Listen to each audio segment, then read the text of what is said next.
Hello everyone, I am Vishal. This is Success Achiever classes. Now we are going to start chapter 4 quadratic equation exercise 4.2. So there are some word problems. Okay, so how to deal word problems. Okay, so I am taking question number 4. Find two consecutive positive integers, sum of whose square is 365. तो आप जानते हैं कि consecutive positive integers क्या होते हैं। Consecutive का मतलब होता है लगातार। अगर मैंने एक नंबर एक्स सेलेक्ट करा है तो उसका दूसरा नंबर क्या होना चाहिए, एक्स प्लस वन। कॉन्जिक्यूटिव का कोई भी कॉन्जिक्यूटिव ले सकते हैं हम। जैसे कि अगर मेरा 10 है, 10 का अगला क्या होता है 11। अगर मेरा 15 है, 15 का अगला क्या होता है 16। तो दो कॉन्जिक्यूटिव लेने। जैसे 98 है, 98 का अगला क्या होगा 99। तो हमेशा एक नंबर दूसरे नंबर से प्लस वन होता है। तो मुझे क्या लेट करना है, सॉल्यूशन कर रहा हूं मैं इसका। Let the two consecutive positive integers are x and x plus 1। हो गया, एक x है और एक x plus 1 है। तो सिंपली अभी इसे सॉल्व करेंगे अब हम। ठीक है, अब सिंपली इसे सॉल्व करेंगे। एक x है और एक x plus 1 है। इसने क्या बोला है, find the consecutive integer sum of whose square. Sum of whose square मतलब इन दोनों का पहले इसके according to question sum of whose square, इन दोनों का स्क्वायर करेंगे और देन इसके बाद इनको ऐड कर देंगे। 365 बोले ना, सम ऑफ हुज स्क्वायर, पहले सम ऑफ हुज स्क्वायर, इनके अलग अलग का स्क्वायर करेंगे देन दोनों को ऐड कर देंगे। अब अप्लाई कर देंगे ये एक्स स्क्वायर, इसमें आइडेंटिटी लग जाएगी A square plus B square plus 2ab। ठीक है, ओके, ये हो जाएगा 2x square plus 2x plus 1 minus 365 is equal to 0। Now आगे सॉल्व करेंगे। 2x square plus 2x minus 364 upon is equal to 0। अब इसमें हमें ये दिख रहा है कि 2 कॉमन आ रहा है, तो 2 कॉमन आ रहा है तो 2 कॉमन ले लेंगे। x square plus x minus 182x, तो 2 0 की तरफ चली जाएगा तो पूरा 0 हो जाएगा। Then x square plus x minus 182 is equal to. अब इसके फैक्टराइजेशन मेथड, जो आपको फैक्टराइजेशन मेथड बताया था वैसे सॉल्व करेंगे फैक्टराइजेशन मेथड से। 182 के फैक्टर्स बना देंगे हम। 2 ये जाएगा 91 पे, देन 7 पे, 13, देन 13 पे। ओके, तो हमें प्लस का चाहिए। 7 2 जा 14 और 13 दो पेयर आ गई क्योंकि प्लस का 1 चाहिए। तो एक्स स्क्वायर, ये प्लस की वैल्यू है x, तो प्लस का 14 आएगा, प्लस 14x माइनस के 13x minus 182 is equal to 0। इन दोनों में x कॉमन आ जाएगा, x प्लस 14 और माइनस 13 कॉमन आ जाएगा तो it becomes also x plus 14। x plus 14 is equal to 0, another value x minus 13 is equal to 0। x is equal to minus 14, then x is equal to 13। ये पहले आपको मैंने बता रखी थी कि नेगेटिव वैल्यू कभी भी लेट नहीं कर सकते, तो it can be neglected, it can be neglected, ये नेग्लेक्टेड हो जाएगी। तो आपके 2 नंबर हो गए। पहला नंबर क्या हो गया, फर्स्ट नंबर क्या हो जाएगा, फर्स्ट नंबर भी 13 एंड सेकेंड नंबर भी x प्लस 1 है, it become 14। Okay, now second question, question number 5। The altitude of the right triangle is 7 centimetre less than it's base. अब राइट ट्रायंगल हम एक draw करेंगे पहले। तो राइट ट्रायंगल का जो एल्टीट्यूड है, ये राइट ट्रायंगल है। एल्टीट्यूड ये जो होता है ये हाइपोटेनस होता है। ठीक है, ये आपका बेस होता है और ये आपका परपेंडिकुलर होता है, ये परपेंडिकुलर होता है। परपेंडिकुलर को ही हम एल्टीट्यूड कहते हैं, परपेंडिकुलर ही एल्टीट्यूड। अब बोल रहा है the altitude of a right triangle is 7 centimetre less its base if the hypotenuse is 13, find the other 2 number. तो एल्टीट्यूड की बात करिए इसने, एल्टीट्यूड मतलब परपेंडिकुलर 7 सेंटीमीटर लेस, तो बेस सबसे छोटा हुआ तो लेट कर लेंगे, let the base of a right angled triangle be x centimetre. Base मैंने x सेंटीमीटर मान लिया, तो इसका जो एल्टीट्यूड हुआ, altitude is equal to 7 centimetre base से तो x माइनस 7, क्योंकि जितना हमारा बेस था उससे 7 सेंटीमीटर कम हो गया। एंड जो हाइपोटेन्यूज है इट इज गिवन 13 सेंटीमीटर। तो ये सारी वैल्यू दे रखी है। अब राइट एंगल है तो हम कौन सी थ्योरम यूज कर सकते हैं, पाइथागोरस। तो according to Pythagoras theorem, Pythagoras theorem क्या कहती है, एच का स्क्वायर हाइपोटेन्यूज का स्क्वायर इजगल टू परपेंडिकुलर का स्क्वायर प्लस बेस का स्क्वायर। अब हाइपोटेन्यूज की वैल्यू कितनी, 13 का स्क्वायर इजगल टू परपेंडिकुलर कितना है आपके पास में, x माइनस 7 का स्क्वायर प्लस बेस कितना है, x का स्क्वायर। अब इसे सॉल्व कर देंगे, 13 का स्क्वायर 169, इसमें a माइनस बी की होल स्क्वायर की आइडेंटिटी लग जाएगी, a square plus B square minus 2ab plus x square. ठीक है, x square 2x square minus 14x plus 49 169। Okay, सारी वैल्यू इसको उठा के वहां ले जाएंगे, then 2x square minus 14x plus 49 minus 169 is equal to 0। Okay, then 2x square minus 14x, इसमें से ये माइनस हो जाएगा तो माइनस के 120 बचेगा। आप ये देख रहे हैं कि इसमें फिर 2 कॉमन आ रहा है, जब 2 कॉमन आएगा तो x square minus 7x minus 60 is equal to 0। Okay, जब 2 कॉमन ले लेंगे तो आप इसके फिर फैक्टर बना लेंगे, x square minus 7x minus 60।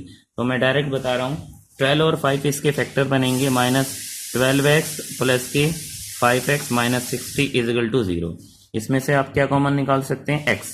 जब x कॉमन निकलेगा तो x माइनस 12 और इसमें से 5 कॉमन निकलेगा तो x माइनस ये भी 12 बनेगा। तो x माइनस 12 एक पेयर आ जाएगा और x प्लस 5 एक पेयर आ जाएगा। Then x minus 12 is equal to 0 and x plus 5 is equal to 0। Then x is equal to 12 and x is equal to minus 12। तो x की वैल्यू कितनी आ गई, 12। तो अब हम सारी value find other true sides. x क्या था मेरा, x था मेरा बेस। तो बेस कितना आ गया आपके पास में, बेस आप आ गया 12 सेंटीमीटर, और जो एल्टीट्यूड था वो कितना था, x माइनस 7। तो 12 माइनस 7 कितना आ गया, 12 माइनस 7 इट मीन्स 5 सेंटीमीटर। तो ये आपका एल्टीट्यूड। और इसी एक्सरसाइज का जो लास्ट क्वेश्चन है ये है, a cottage industry produces a certain number of poetry article in a day.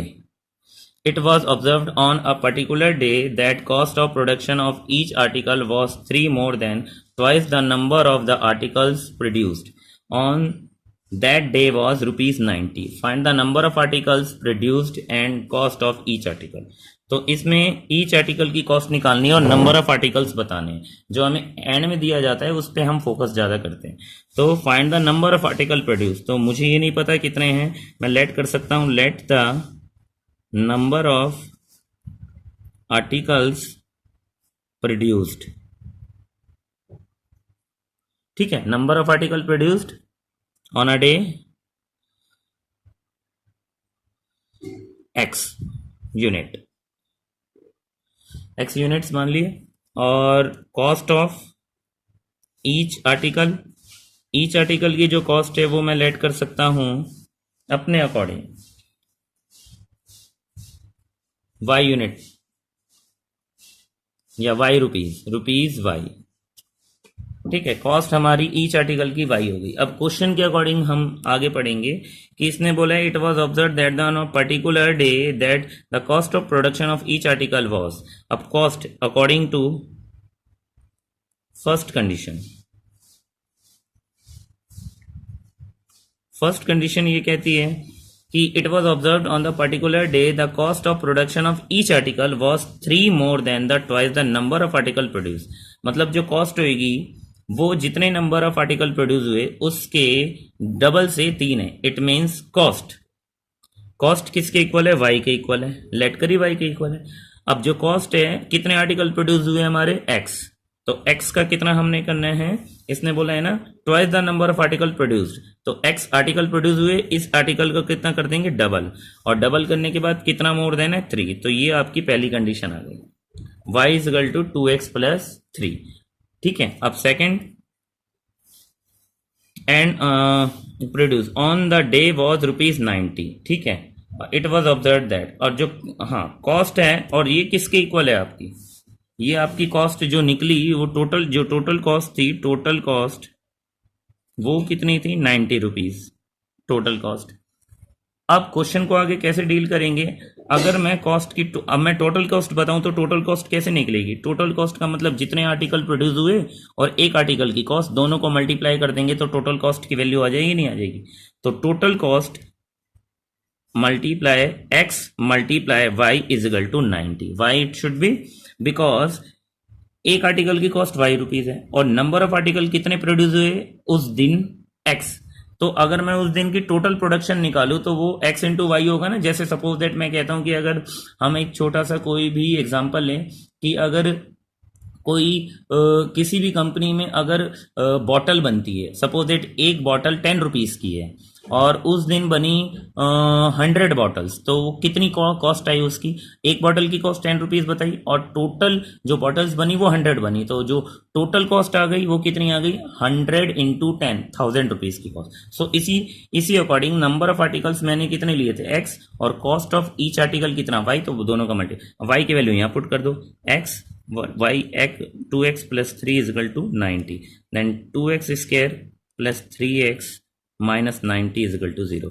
इसके वही फैक्टराइजेशन मेथड से आप इसे सॉल्व कर सकते हैं और फैक्टराइजेशन मेथड वही 92 जा 80, इसका 180 हम बना देंगे फैक्टर्स, तो 45 3 15 3 5 देन 5, मुझे चाहिए 3, तो 2 2 जा 4 4 3 जा 12, 12 और 15 इसके फैक्टर्स है, 2x प्लस के 15x माइनस के 12x minus 90 is equal to 0। इन दोनों में कॉमन क्या आ रहा है x, देन 2x प्लस 15 और इनमें क्या कॉमन आ रहा है 6, तो 2x plus 15 is equal to 0, then x minus 6 is and 2x plus 15 is equal to 0। ये दो वैल्यूज है मेरे पास में, x minus 6 is equal to 0 and 2x plus 15 is equal to 0, then x is equal to 6 हो जाएगा और 2x is equal to minus 15, then x is equal to minus 15 upon 2। तो ये इट कैन बी नेग्लेक्टेड, इसे हम हटा देंगे और हमारे पास तो इट मीन्स क्या बोला है, find the number of article produce and cost of, तो नंबर ऑफ आर्टिकल, अब x क्या था हमारे पास में नंबर ऑफ आर्टिकल, तो नंबर ऑफ आर्टिकल्स प्रोड्यूस्ड कितना हो गया 6 articles and cost of each article की कॉस्ट निकालेंगे हम, कितना है y के इक्वल था ना, तो 2 इंटू एक्स में ले लेंगे क्योंकि 2x प्लस 3, तो 2 6 प्लस 3, तो 6 2 जा 12 और 15 रुपीज़ 15 है आपके, तो मल्टीप्लाई कर सकते हैं, 15 6 जा 90 और जो 90 हमें क्वेश्चन में दे रखा था वो आ चुका है, तो ये आपका आंसर। ओके।